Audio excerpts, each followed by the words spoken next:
Commission بنتا ہے تو آپ آئیڈینٹیفائی کریں گے کہ وہ شے دینے والے کون تھے اور شے دینے والوں کو بھی کیا سزا ہونی چاہیے؟ Thank you. Let me first come to the Afghan جو آپ نے بات کی بارڈر پہ ٹیررزم کیوں بڑھ رہی ہے. دیکھیں پاکستان اور افغانستان کی سرحد ہے یہ 2611 کلومیٹر پہ محیط ہے.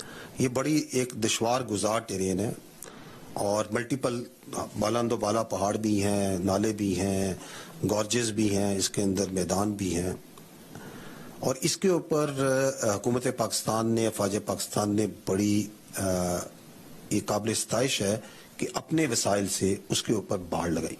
اور اس پہ ابھی ایک جو قلعے جو میں نے آپ کو اپڈیٹ دیا وہ بھی مناسب فاصلوں پہ موجود ہیں.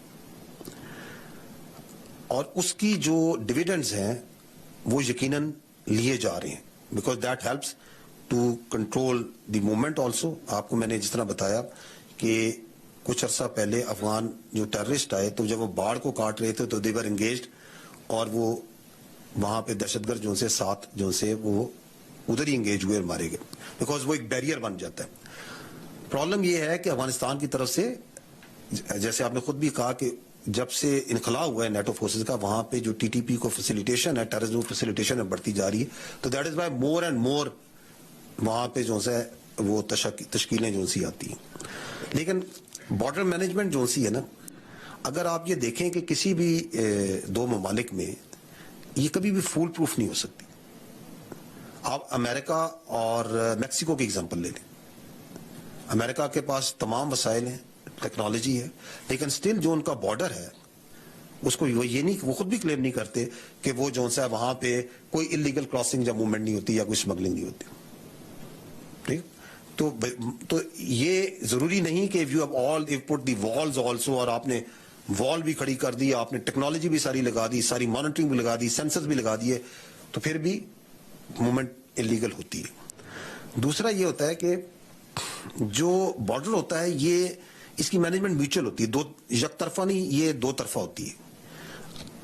دونوں ممالک کے درمیان جو بارڈر ہوتا ہے وہ both have to invest them self, اور بوتھ کی کمٹمنٹ ہونی چاہیے کہ اس بارڈر کو کی سینٹیٹی جو ہے اس کو ہم برقرار رکھیں گے, وہاں پہ اسمگلنگ نہیں ہونے دیں گے, وہاں پہ انلیگل موومنٹ نہیں ہونے دیں گے, صرف کراسنگ پوائنٹ سے ہی ہیلپ ہوگی.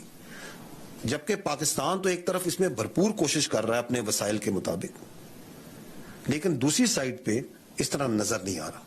بلکہ انفارچونیٹلی کبھی کبھار تو شواہد ملتے ہیں کہ وہاں سے اسمگلنگ کو اور جو دہشت گردوں کو فیسیلیٹیٹ کیا جاتا ہے موو کرانے میں. اور تیسرا جو ایشو ہے وہ یہ ہے کہ دیکھیں other then this border there are crossing points. Decade سے جو ہمارا اور افغانستان کا جو موومنٹ کا طریقہ تھا وہ انفارمل تھا. یہ اب سیکیورٹی ایجنسیز نے اور حکومت نے جو سا ہے بڑا فرملی اس کے اوپر جو دنیا کا مروجہ طریقہ ہے پاسپورٹ کا, ویزا کا, ون ڈاکومنٹ رجیم, اس کو لاگو کیا ہے. دوسری طرف سے اس پہ تحفظات ہیں افغان و گوری حکومت کی طرف سے, لیکن ہمارا پوائنٹ یہ ہے کہ یہ this has to be as per جس طرح پوری دنیا کے بارڈرز میں ہوتا ہے. ہم نے اس کو ایک نارمل بارڈر بنانا ہے. یہ تو نہیں کہ کوئی آ جائے ادھر اور بعد میں وہ علاج کے لیے آیا اور بعد میں پتہ ہی نہیں چلا وہ کدھر چلا گیا, یا وہ کسی اور وجہ سے آئے اور کوئی پتہ ہی نہیں کہاں چلا گیا. تو پاسپورٹ ہونا چاہیے, اس پہ ایمبیسی میں جس طرح ویزا لگتا ہے اس کی وجوہات ہونی چاہیے, کیوں ویزا لگنا ہے, کتنے دنوں کا لگنا ہے.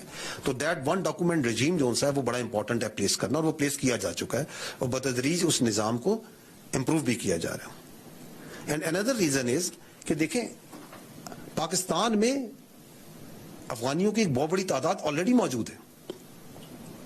میں نے آپ کو فگر دیا کہ جب سے یہ سیکیورٹی ایجنسیز نے اور حکومت نے یہ مہم چلائی کہ انلیگل افغانس کو نکالیں, تو اس کے بعد سے ہم تقریباً 5,63,000 سے زائد افغانیز کو وہاں سے جا چکے ہیں, پاکستان جا چکے ہیں, لیکن ابھی بھی لاکھوں کی تعداد میں یہاں موجود ہیں. پروف آف وہ ریزیڈنس ہے, افغان سٹیزنشپ سٹیٹس ہے, مختلف سٹیٹس میں انلیگل بھی ابھی موجود ہیں. تو یہ اس کے اوپر بھی جو سا ہے ان کے سرویز ویئر آر دے, اور وہ کسی اور ملک کی طرح نہیں یہاں پہ پھیلے ہوئے ہیں, مختلف شہروں میں پھیلے ہوئے. So there are multiple issues. It's not so simple کہ جی آپ نے ایک باڑ لگا دی تو ابھی جو سی ہے کراس بارڈر موومنٹ رک جانی چاہیے, اور کیوں آ رہی ہے.